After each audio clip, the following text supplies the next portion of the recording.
S 132வது வினா என்னவாம்? பின்வரும் வரைபடங்களில் எது 8 நியூட்டன் 6 நியூட்டன் ஆகிய இரு காவிகளின் கூட்டலை சரியாக காட்டுகின்றது?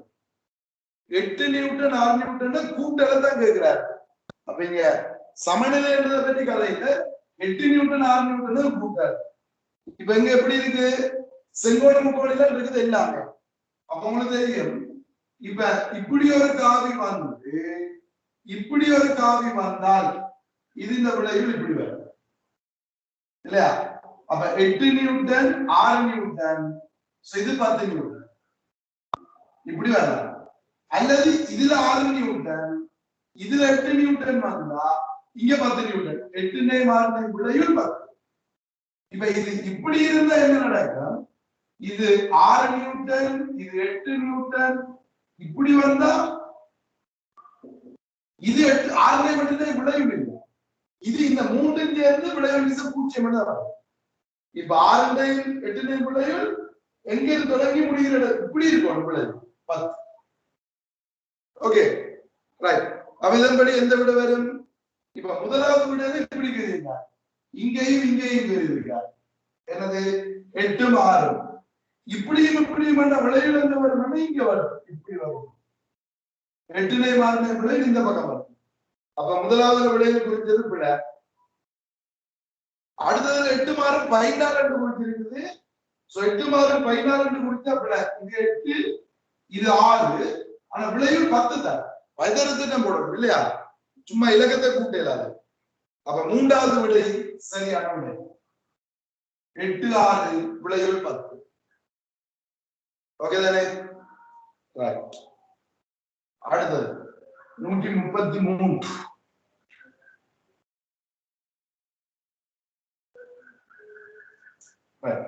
சோ 133 இது என்ன பாடத்துக்குள்ள அடக்குறது சொல்ல முடியாது.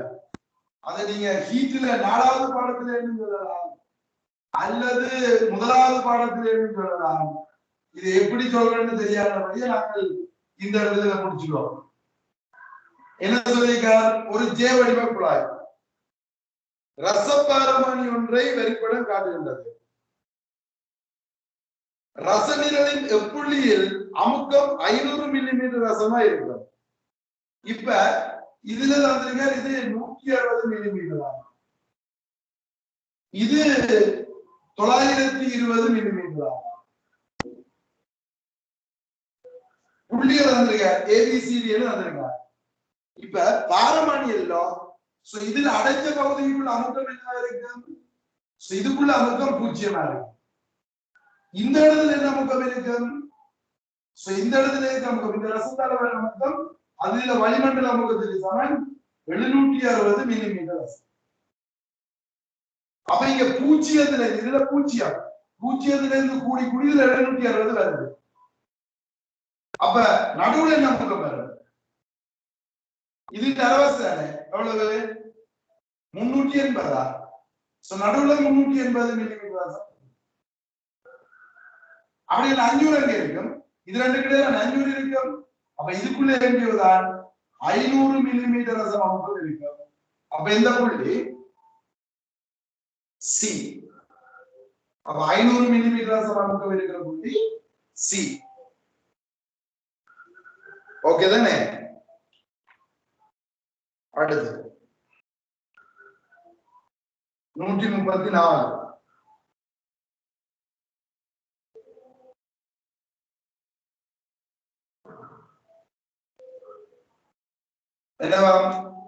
ஓய்வில் இருந்து ஆரம்பித்து எக்ஸ் திசை வழியை அசைகின்ற துணிக்கையினது வேக நேர வரைவை படம் காட்டுகின்றது. இவ்வரைவின் பிரகாரம் இப்ப வரைவு வந்திருக்கார். இப்படி ஓய்வில் இருந்து நேர்கோட்டு பாதையில இயங்குது. இது இப்படி தந்திருக்கார். கொஞ்சம் கிளியர் இல்லாம இருக்கு டைம். இது T1 என்று நினைக்கிறேன். செக் பண்ணி கொள்ளுமா.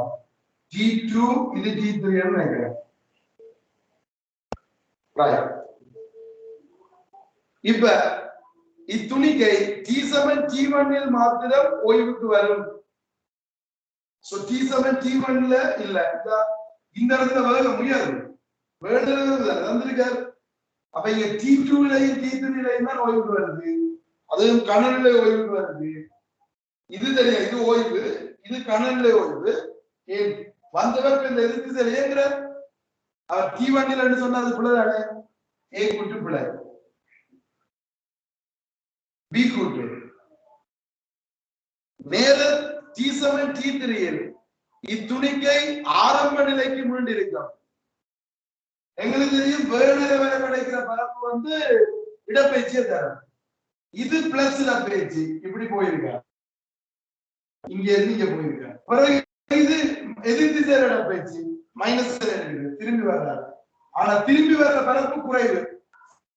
அப்ப திரும்பி கொஞ்ச தூரம் தான் வர்றாரு. அப்ப ஆரம்ப நிலைக்கு முன்பு வர்றாண்டா இல்லை. அப்ப அதையும் பிள்ளை சி கூட்டு. நேராயிடை T7 T1 போது மாத்திரமே ஆரம்புகள் அடைகிறது. 0 to T1 ஆரம்புகள். ஓகே, அப்ப இதேதான் இங்கே படிச்ச பிளஸ் தானே ஆரம்புகள். அப்ப இதுலயும் ஆரம்புகள், இதுலயும் ஆரம்புகள், இதுலயும் ஆரம்புகள், இதுலயும் ஆரம்புகள். ஓகே, அப்ப ரெண்டு இடத்துல ஆரம்புகள் இருக்குது. அவர் ஒரு ஆரம்புகள் என்று சொன்னால் அது பிழை. அப்ப இதை விட ஏபிசி எல்லாம் பொய்யானவை. ஐந்தாவது ஒமல்ல அடுத்த வினா 135.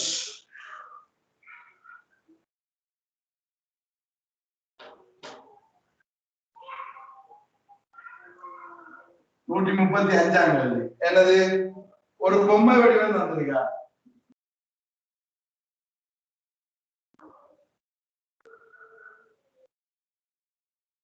இது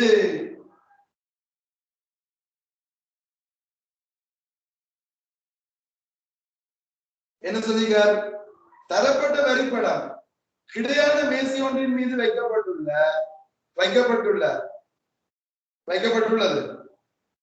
விடுவிக்கப்படும் போது எப்போதும் விடுவிக்கப்படும் போது எப்போதும் நிமிர்ந்த நிலைக்கு முன்னிலும் பொம்மை ஒன்றின் குறுக்குவெட்டை காட்டுகிறது. இப்ப இதுல வச்சு விட்டு அடக்கிறது நிமிர்ந்ததுதான் நிலைக்குதான். அப்படி என்று சொன்னா இப்பொம்மையின் புவியீர்ப்பு மையம் பெரும்பாலும். அப்ப உனக்கு தெரியும், இதுல வச்ச செவ்வன் மல்லாக்கம் அப்படி இருக்குமெண்டா இதுல நிலைக்கு இது செங்குத்தா இருக்கு, மேற்பரப்பு செங்குத்தா, அது இந்த மையத்துக்குள்ளால போகும்.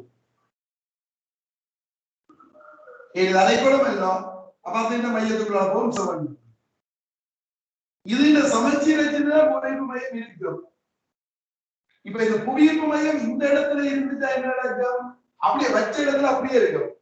ஏன் அங்க இணையம் ஒன்றுமே இல்லை, அப்படியே இருக்கும். புவியீர்ப்பு மையம் மேலே இருந்துட்டா என்ன நடக்கும், எம்ஜி இப்படி தொலைப்பட, ஆறு இப்படி தொலைப்பட அப்படியே கவுண்ட் விழுந்துருவார். எம்ஜி இங்கால இருந்தா கவுண்ட் விழுந்துருவார். அப்ப எம்ஜி இங்கால இருக்கிறதால என்ன நடக்கும், எம்ஜி அங்கால ஆறு இங்கால இந்த பக்கத்தால இணை தொலைப்படும். சோ வலதுடைய இணை தொலைப்பட என்ன செய்வார், இவர் நிமிந்து குதிரன் ஒரே நேரத்துக்கு வந்து நிற்கும். அப்ப சோ நிறை இங்கால இருந்தா நிமிருவார். இதுக்கு இங்கால இருக்கணும். அப்ப அந்த மையத்துக்கு அங்கால இருக்கிற புள்ளி எது, CDE 3 இருக்குது.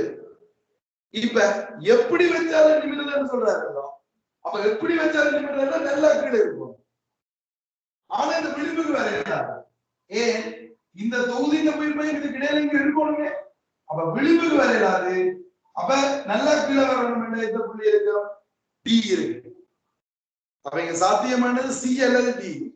எப்படி வச்சாலுமே நிமிர்றதுன்னு சொன்னா அது என்ன புள்ளியா இருக்கணும், DR. நல்லா கீழே இருந்தால் எப்படி வச்சாலும். அப்ப இதை விட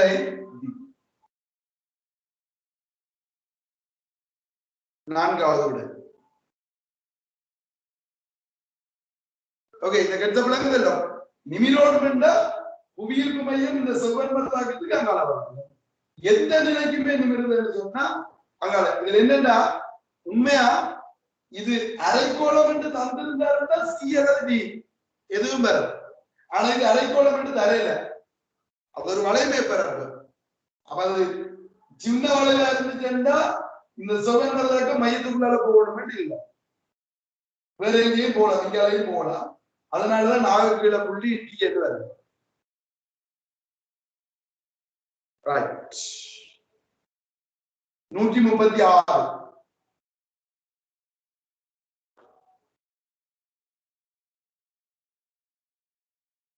என்னவா? ஒரு அலக்கு உருளை சைபர் பாய்சியில் 60 சென்டிமீட்டர் கியூப் எண்ணெயை கொண்டுள்ளது. பனிக்கட்டி துண்டொன்றை இவ்வுருளையினுள் போட்ட போது அது எண்ணெயினுள் முற்றாக அமர்ந்த நிலையில் எண்ணெய் மட்டம் 90 சென்டிமீட்டராக உயர்ந்தது. பனிக்கட்டி உருகிய போது எண்ணெய் மட்டம் 87 சென்டிமீட்டர் கியூப் குறிக்கு இறங்கி வந்தது. பனிக்கட்டியினது சாரடத்தி. இப்ப என்ன சொல்றார்? இப்ப அளவு சாட்டிக்குள்ள சைபர் பாய்சியில 60 சென்டிமீட்டர் கியூப் எண்ணெய் இருக்காங்க. 60 சென்டிமீட்டர் கியூப். அதுக்குள்ள பனிக்கட்டி துண்டொன்றை போட்ட போது எண்ணெயினுள் முற்றாக அமர்ந்த நிலையில் எண்ணெய் மட்டும் 90. இத ஃபுல்லா போட்டோன்னு அமர்ந்துருது. இப்ப இது 90க்கு வரலாமா? அப்ப எவ்வளவு கனளவு அமர்ந்துச்சு? அந்த பொருள் கனளவு, பனிக்கட்டின கனளவு அவ்வளவு இடம் பெயர்த்துச்சு. அப்ப எனக்கு தெரியும், இப்ப பனிக்கட்டின கனளவு 30 சென்டிமீட்டர் இல்லையா? சோ பனிக்கட்டின கனளவு 30. பிறகு முட்டை உருகினா பிறகு தண்ணி. இப்ப உருகினா பிறகு தண்ணி ஆகுது. சோ தண்ணியான நடக்கும், தண்ணி கீழே நிற்கும். சோ இந்த எண்ணெய் அதுக்கு மேல நிற்கும். இப்ப 87. 80 இந்த எண்ணெய் 60 மாற போறது இல்ல. அப்ப இந்த தண்ணியின் அளவு 27. அப்ப எனக்கு இந்த பனிக்கடின வெயிட்டை கண்டுபிடிக்கலாம். என்ன சொல்லுங்க? சோ பனிக்கடின வெயிட் தண்ணியின் வெயிட் ஒன்றுதானே. இப்ப இந்த தண்ணியின் வெயிட் எவ்வளவுன்னு கேட்டீங்கன்னா 27 தர 1. என்ன கனடா தர அடர்த்தி. இது சென்டிமீட்டர் கியூப், இது கிராம் பர் சென்டிமீட்டர். அப்ப கிராம்ல வருமல்லோ. அப்ப இந்த பனிக்கட்டின் வெயிட் வந்து 27 கிராம். ஓகே. சோ திணிவு 27 கிராம், கனளவு 30. அப்ப அடர்த்தி என்ன? சோ பனிக்கட்டின் அடர்த்தி திணிவுங்கள் கனளவு 27 30. அவ்வளவுடா. 0.9 கிராம் பர் சென்டிமீட்டர் கியூப். அடர்த்தி 0.9 கிராம் பர் சென்டிமீட்டர் கியூப் பண்ணா சாரடர்த்தியும் 0.9. அப்ப எத்தனாவது விடை? 3வது. இப்ப நான் உங்களுக்கு விளங்கப்படுத்துறதுக்கு இவ்வளவு படம் இல்ல. நீங்க இது மணலால போடணும். இத போட்டோன்னு 30 பேருக்கு படம் தேவையா? இந்த 30 சொல்றதுக்கு உங்களுக்கு படம் தேவையா?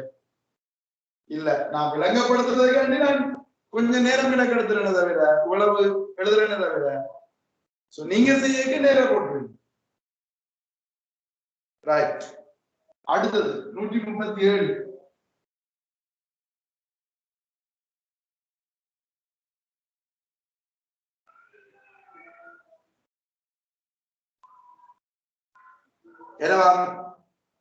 வளிக்குமிழ்களை தன்னுள் கொண்டிராத 10 மீட்டர் கியூப் 10 மீட்டர் கியூப் நீரை கொண்டுள்ள மெல்லிய பொலித்தீன் பை ஒன்று பாரமற்ற இழையினால் கட்டப்பட்டு. மெல்லிய பொலித்தீன் பை. மெல்லிஸ் என்றா மிக மெல்லிஸ்.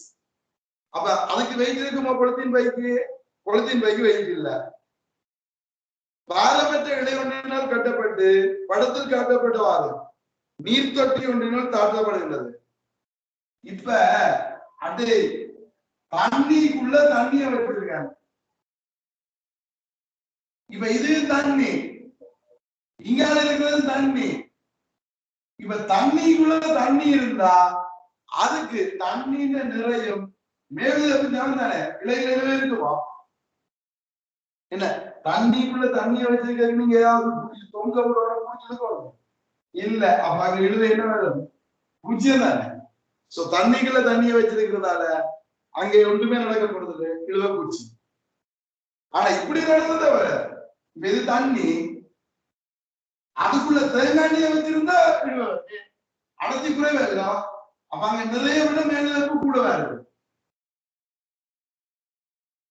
நிறைய தண்ணி அளவு மேலப்பு அதில் நடத்திய அளவு நிறைய மேலப்பு கூட வந்தபடியே அது மேல போகுமா இழுவ கீழே பிடிச்சது. ஓகே, அப்ப இது தண்ணிக்கு தண்ணி என்றபடியா நிறைய மேலப்பும் சமன். அப்ப இழுவை பூச்சி. அஞ்சாவது 138.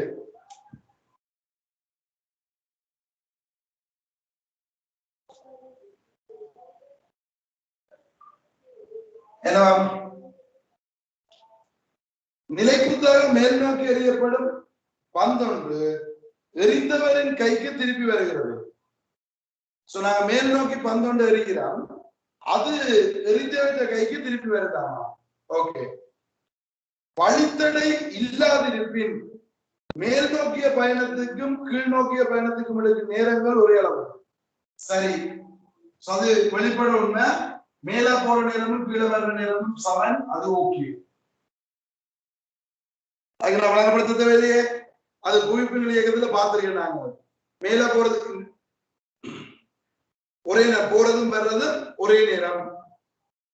அடுத்தது வழித்தடை இருப்பின் இப்பந்து எரியப்பட்ட கதியை விட குறைவான கதியுடன் எரிந்தவரின் கருத்து அடையும். அதுவும் சரியே. நாங்க வழித்தடை இருந்தா எரியக்குள்ள அந்த வழித்தடைக்கு எதிராக கொஞ்சம் சக்தி இழக்கப்பட்டோம். திரும்பி வரைக்குள்ள கொஞ்சம் சக்தி ஆல்ரெடி இழந்துட்டாரு. ஆனா அதே இடத்துக்கு வரைக்கும் அழுத்த சக்தியில மாற்றம் இல்லை. அப்ப எரியக்கு இருந்த இயக்க சக்தி தான் என்ன செய்யப்படுது? அந்த வழித்தடைக்கு எதிராக இழக்கப்படுது. அப்ப எரிஞ்ச கதியை விட திரும்பி வர்ற கதி குறையும். ஏன்? வழித்தடைக்கு எதிராக சக்தி கொஞ்சம் இழக்கப்படுறபடியா திரும்பி வரைக்குள்ள கதி குறையும். சரி, இப்ப சி கூற்று. வழித்தடை இருப்பின் மேல் நோக்கிய பிரயாணத்துக்கு எடுக்கும் நேரம் கீழ் நோக்கியதற்குரியதை விட பெரியதாகும். எதுக்கு கூட நேரம் இருக்கிறார்? இதுக்கு நான் இப்படி சொன்னேன்னா உங்களுக்கு விளங்க. முதல் மேல போய்கொண்டு என்ன நடக்கும் சொன்னா எம்ஜியும் எஃப்பும் கீழே இருக்கும். தடவிச கூட மேல போயிருந்தார். தடவிச கூட என்றபடி அமர்முடுதல் கூட. அப்ப இங்க அமர்முடுதல் கூட இந்த சாய்வு கூட எஜ்ஜி என போயிருக்காங்க. திரும்பி விலைக்கு பாத்தீங்கன்னா எம்ஜி கீழே இருக்கும், எஃப் மேலே இருக்கும். அப்ப இப்ப விசை வந்து ஆறுமுடுதல் குறைய எம்ஜி மைனஸ் ஆறுமுடுதல் குறைஞ்சா சாய்வு குறையும். ஆனா அதே உயரத்துக்கு போகணும். அப்ப இந்த பரப்பு இங்க வரணும், சாய்வு குறையா கூட நேரம் போகணும். அப்ப மேல் நோக்கிங்கிறதுக்கு குறைய நேரம், கீழ் நோக்கி வர்றதுக்கு கூட நேரம். வழித்தடை இருந்தால் கீழ் நோக்கிய இயக்கத்துக்கு தான் கூட நேரம் எடுக்கும். அப்ப சி கூட்டு பிழை. அப்ப இது விட ஏயும் பியும் சரி. நான்காவது. Okay, right. 139.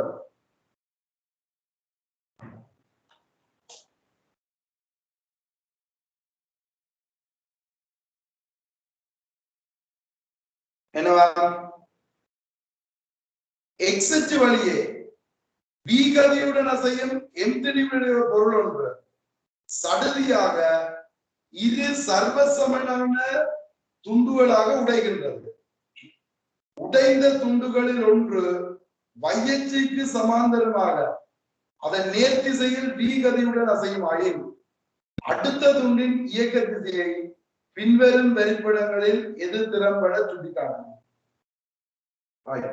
என்னவாம்? எக்ஸ் அச்சு வழியே என்பது ஒரு பிரிவு. எக்ஸ் அச்சு வழியே வி கதியோடு என்பது எம்பிரிவு. உது சடதியாக இரு சம துண்டுகளா உடையுது. உடைஞ்சதில் ஒரு துண்டு வையச்சிக்கு சமாந்தரம், ரெண்டு துண்டா mm ஒன்று YH போகுது. என்ன கதியோட போகுது? B கதியோட அசையும். அப்ப இது மற்றது என்ன செய்யணும்? இப்ப வெடிக்கைக்கு உங்களுக்கு தெரியும், உடையக்கு புற விசை இருக்காது. இது அதுக்கு விசையை கொடுக்க, அது இதுக்கு கொடுக்கும். ஆனா ஆரம்பத்துல ஒன்றும் இந்த திசையில MB இருக்குது. அப்ப இப்ப திணிவு அரைவாசி ஆயிட்டு. முதல்ல ஆரம்பத்துல YH திசையில இல்லையோ, அப்ப இவருக்கு கீழ் நோக்கி B இருக்கணும். ஏற்கனவே இருக்கணும். இந்த நிலைக்கு துந்தத்தை இல்லாம பண்ணணும்.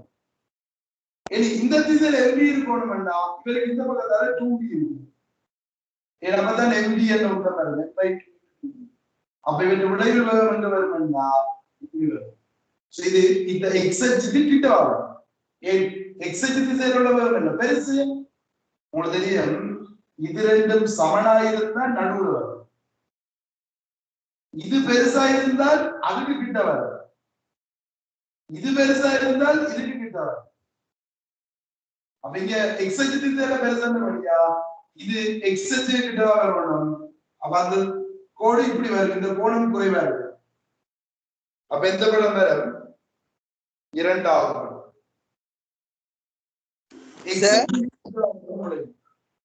tan theta equals 1/√2 தானே வரும் சார், இல்லையோ? tan theta வந்து எவ்வளவு வரும்? 400 வரும். எது தீட்டான்னு எடுக்க போற? இத தீட்டான்னு எடுத்தா 1/4 வரும்.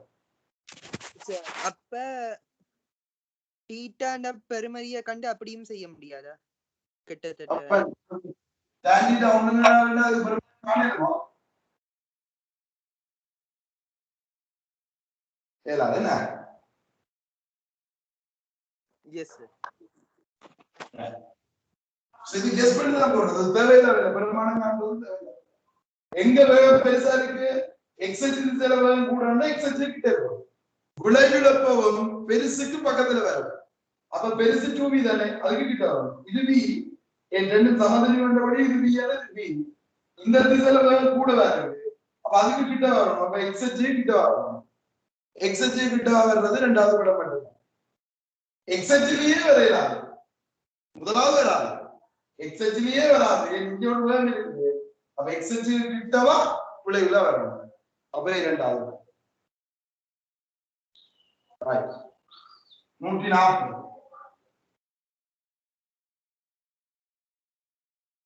என்னவா?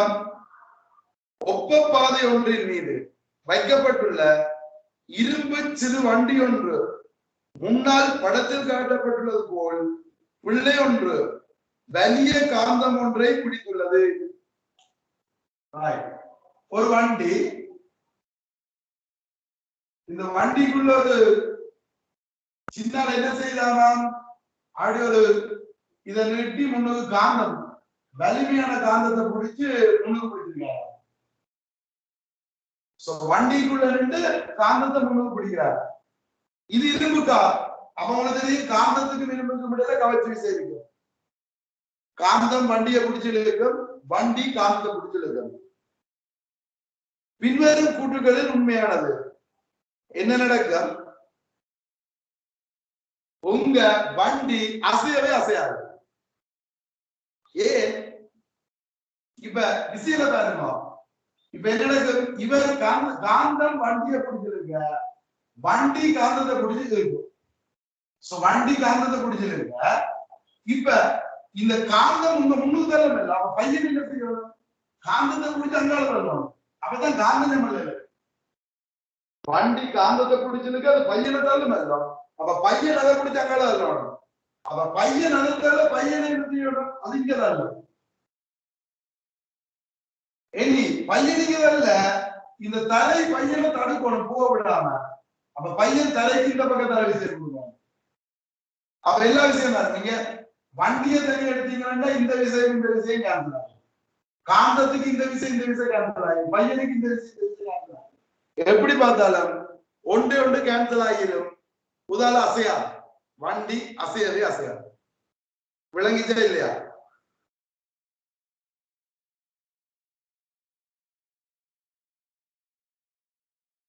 விளங்குதல்ல? எஸ். repeat this. Okay.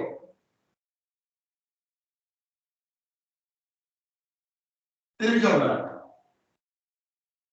இப்ப இங்க பாருங்க, வண்டி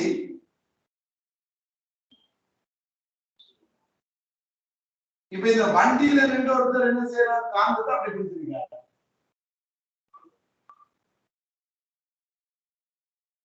இப்ப இங்க என்ன நடக்க போகுதுன்னு சொன்னா, இந்த வண்டிக்கும் காந்தத்துக்கும் இடையில முதல் விசை ஸ்டார்ட் ஆகும். என் காந்தம் வண்டியை கவர, இந்த வண்டி காந்தத்தை பிடிச்சு வைக்கும். சமநிலைமான இருக்குமே. அப்ப இங்க வண்டி காந்தத்தை பிடிச்சிருக்க, இது முன்னுக்கு நிற்கும். காந்தம் வண்டியும் முன்னுக்கு ஓடிக்கும், காந்தமும் முன்னுக்கு வரும். இப்ப இந்த காந்தம் முன்னுக்கு வரணும்னா என்ன செய்யும், இந்த கோல் அது பையனை பிடிச்சி தள்ளும். அப்ப இது பையனை தள்ள, பையன் என்ன செய்வார், அதை பிடிச்சி முன்னுக்கு தள்ளும். அப்பதான் அப்படியே வச்சிருக்கலாம். அப்ப அது இவரை தலைவர் அதை தள்ளும். எடி அது இந்த கோல் பையனை தலைவர் பின்னு பாரு. அப்ப பையன் என்ன செய்வார், காலால வண்டியை தள்ளும்.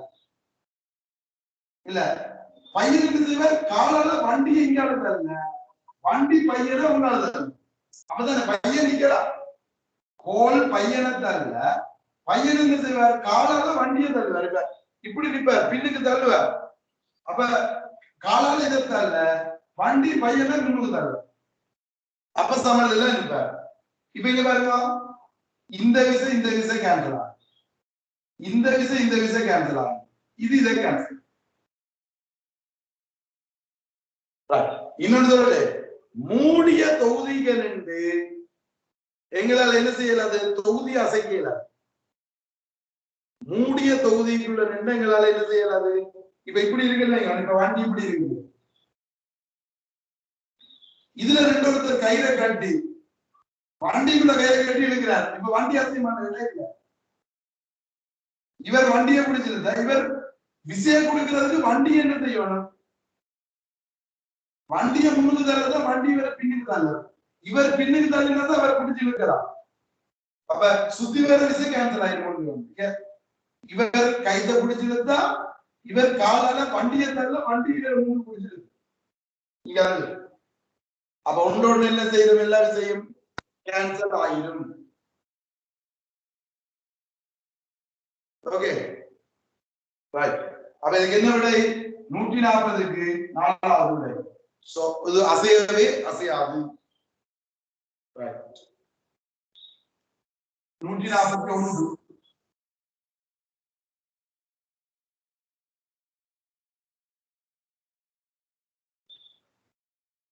என்னவாம், பின்வருவனவற்றில் எது புவியினது வளிமண்டலத்துடன் ஒப்பிடுகையில் சந்திரனானது மிக மெல்லிய வளிமண்டலத்தை கொண்டிருக்கின்றது, காரணத்தின் விளைவானது அல்ல. இப்ப இது எதுக்குள்ள வருது இந்த பாடம்,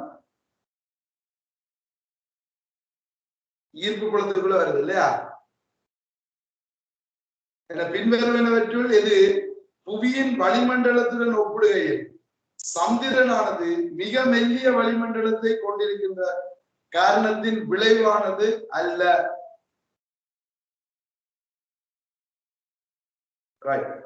இப்ப சந்திரனில் நீரினது கொதிநிலை 100 பாய்சி விட குறைவா இருக்கும். 100 பாய்சியை விட குறைவா இருக்காம் சந்திரன்ல. அப்படின்னு அங்க என்ன இருக்கணும், என்ன நிலை, அங்க வளிமண்டல அமுக்கம் குறைவா இருக்கணும். சோ வளிமண்டல அமுக்கம் குறைவா இருக்குதுன்னு சொன்னா அந்த வளிப்படையின் உயரம் குறைவா இருக்கணும். H2 தானே. சோ வளிப்படையின் உயரம் கூட கூட அமுக்கம் கூடும். இப்ப தண்ணியில ஆழம் கூட கூட அமுக்கம் கூட இல்லையா, அதே மாதிரி வளிவின் உயரம் கூடினா அமுக்கம் கூடும், வளிமண்டல அமுக்கம் கூடும். அடியில நாங்க புறக்கணிக்கிறோம், ஆனா அந்த ரோவால ஒரு அமுக்கம் இருந்தானே, அப்ப அது நாங்கள் வழிபடை இருக்கு அப்படின்னு சொல்லலாம். அதுக்கு இது தெரியணும், கொதிநிலை, இது 4வது படத்துல கொதிநிலை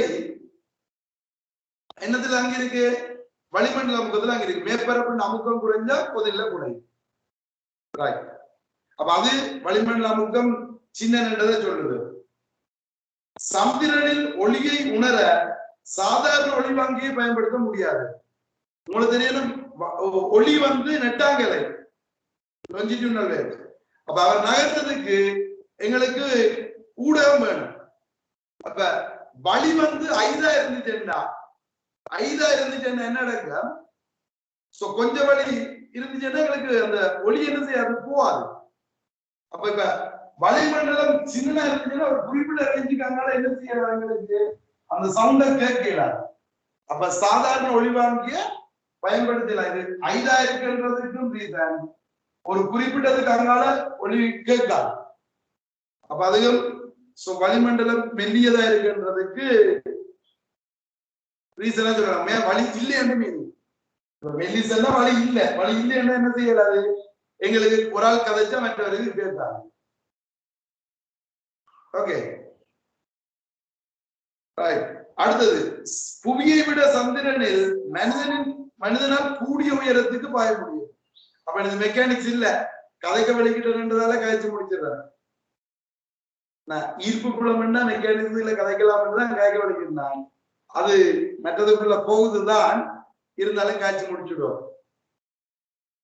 புவியை விட சந்திரனில் மனிதனுடன் கூடிய உயரத்துக்கு பாய முடிவது. அது என்னது? அது ஈர்ப்பை பொறுத்தது. அது பூமியின் சைஸ பொறுத்தது இல்லையா? சந்திரன் சைஸ பொறுத்தது. ஈர்ப்பு ஆரம்பம் பாயிரத்தின் உயரத்தை தீர்மானிக்கிறது. ஈர்ப்பு வலிமை குறையபடியா கூட உயரத்துக்கு பாய்வார். பூமியில ஈர்ப்பு கூடபடியா கொஞ்சம் உயரத்துக்கு பாய்வார். இதுக்கும் அந்த வளிமண்டலத்துக்கும் சம்பந்தம் இல்லை. அப்போ இதுதான் விடை. அடுத்தது, புவியை விட சந்திரனில் உடுக்கல் பிரகாசமா தோன்றுதுன்னா வழி இல்லை என்றால் நேர கிளியரா தெரியும் தானே. இடையில வழி இருந்தால் அதுக்குள்ள முடிவடைஞ்சு தானே கதிர் பெற போகுது. இது வழியே இல்லை என்றால் நேரம் அப்படியே தெரிய போகுது, பிரகாசமா தெரியும்.